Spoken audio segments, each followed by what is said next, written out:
જય શ્રી રામ, જય હનુમાન. હું મંજુલા શ્રી રામચરિતમાનસ ચેનલમાં આપ સૌનું સ્વાગત કરું છું. અયોધ્યા કાંડમાં આગળ વધીએ.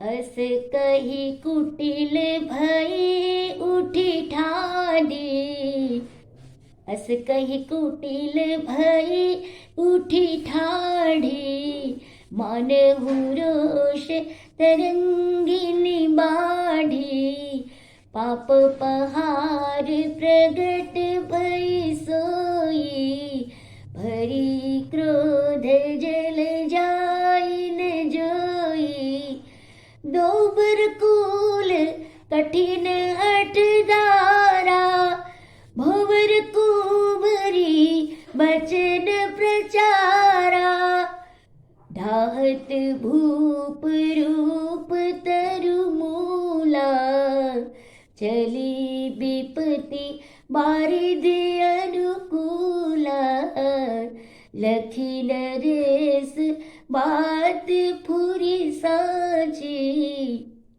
तियमिस बीचु शीस पर नाची, गई पद विनय कीन बैठारी, जनि दिन कर कुल होसी कुठारी, मागु माथ अब ए देव तो ही, राम बिरह जनी मारसी मोही, राखु राम कहु जेते भांति, नाहित जरी जन्म भरी छाती,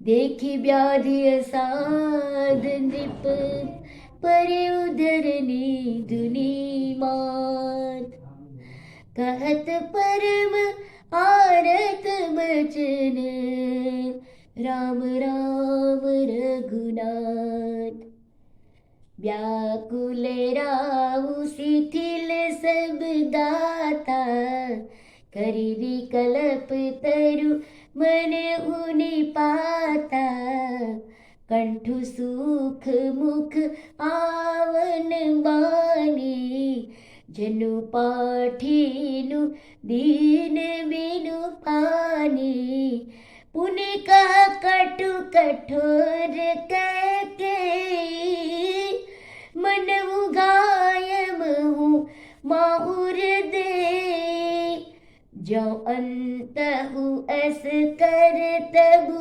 रहेऊ, मागु मागु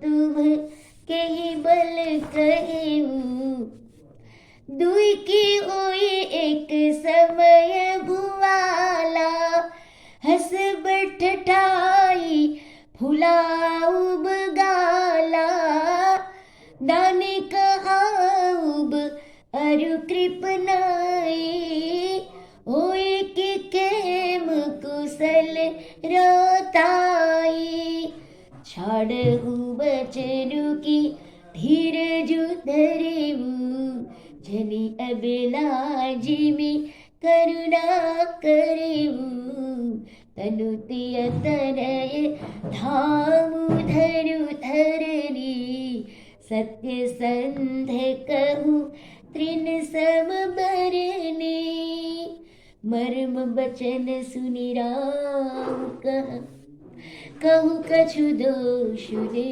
तोर, लागे तो ही पिसाच जिमे, कालु कहावत मोर, चहतन भरत भूपत ही भोरे, विधिवस कुमति बसे जिय तोरे, विधिवस कुमति बसे जिय तोरे, सो सब मोर पाप परिणामु, भयउ कुठार जेहि विधि बामु, सुबस बसी फिरी अवध सुआई, सब गुण धाम राम प्रभुताई, करी हहि भाई सकल सकल सेवकाई,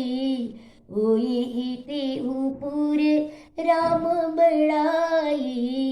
तोर कलंकु मोर पछिताई, मुए हुने मिटीन जाए ही काऊ। तोर कलंक मोर पछिताऊ, मुए हुन मिटीन जाई काऊ। अब तो ये नेक लाग करु सोई, लोचन ओट बैठ मुब गोई। जब लगी जियो कहो कर जोरी, तब लगी जनी कछु कहसी बहुरी।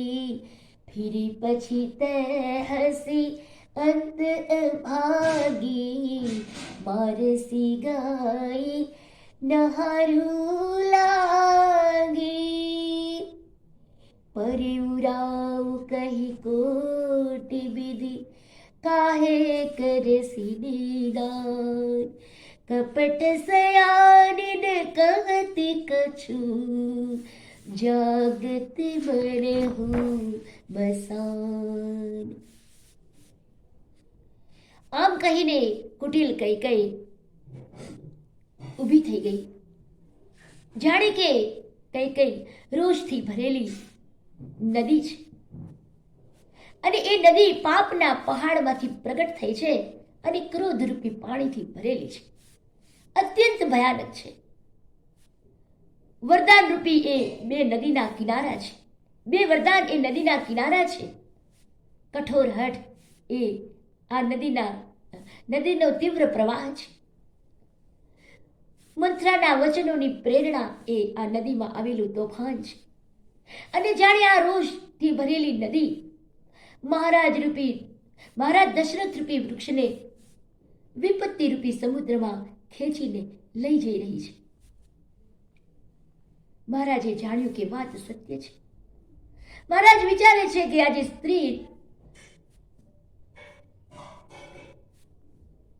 કઈ જાણે મૃત્યુ બનીને મારા મસ્તક ઉપર નાચી રહી છે. સ્ત્રી રૂપી મૃત્યુ મારા મસ્તક ઉપર નાચી રહ્યું છે. મહારાજ દશરથજીએ કૈકેયીને પગ પકડીને નીચે બેસાડી અને કહ્યું, હે રાણી, સૂર્યકુલ માટે તું કુહાડી ન બન. તને જોઈએ તો મારું મસ્તક માગી લે, પણ રામના વિરહમાં મને દુઃખી ન કર.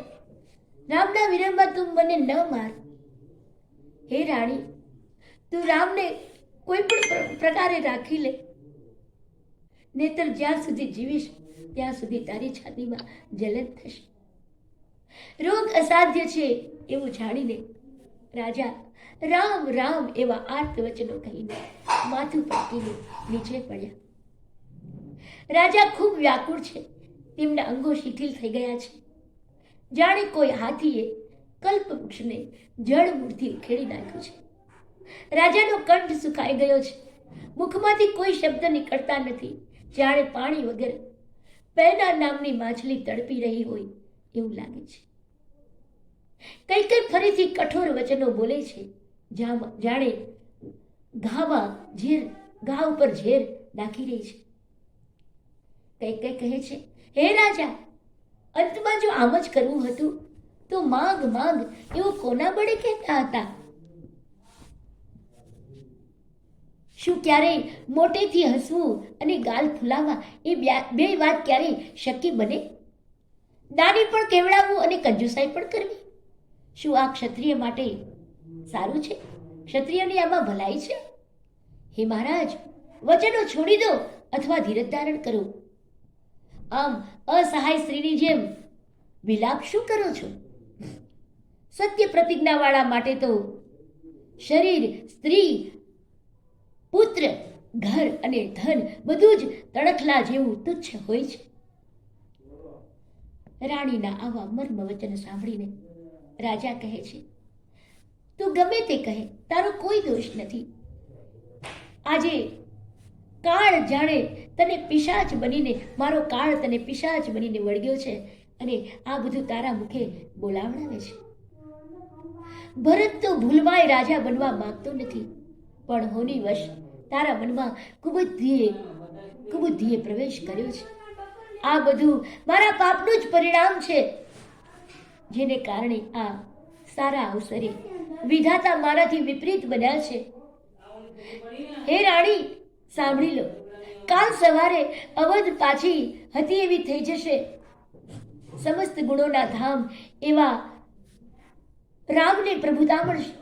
બધા ભાઈઓ તેની સેવા કરશે અને ત્રણેય ભુવનમાં રામનો મહિમા વધશે.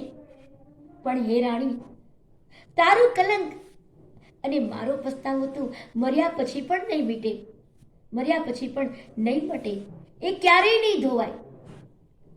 હે રાણી, તને હવે જેમ યોગ્ય લાગે એમ કર, તને ઠીક લાગે એમ કર, પણ મારી સામેથી તું દૂર હટી જા. મને મોઢું ન બતાવ. હું જ્યાં સુધી જીવું છું ત્યાં સુધી હું તને હાથ જોડીને કહું છું કે તું કાંઈ બોલીશ નહીં.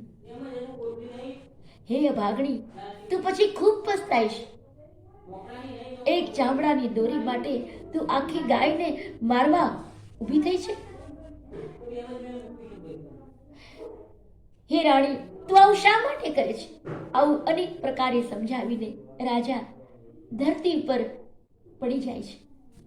પણ કપટમાં ચતુર એવી કઈ કાંઈ બોલતી નથી, જાણે મસાણ જગાડી છે.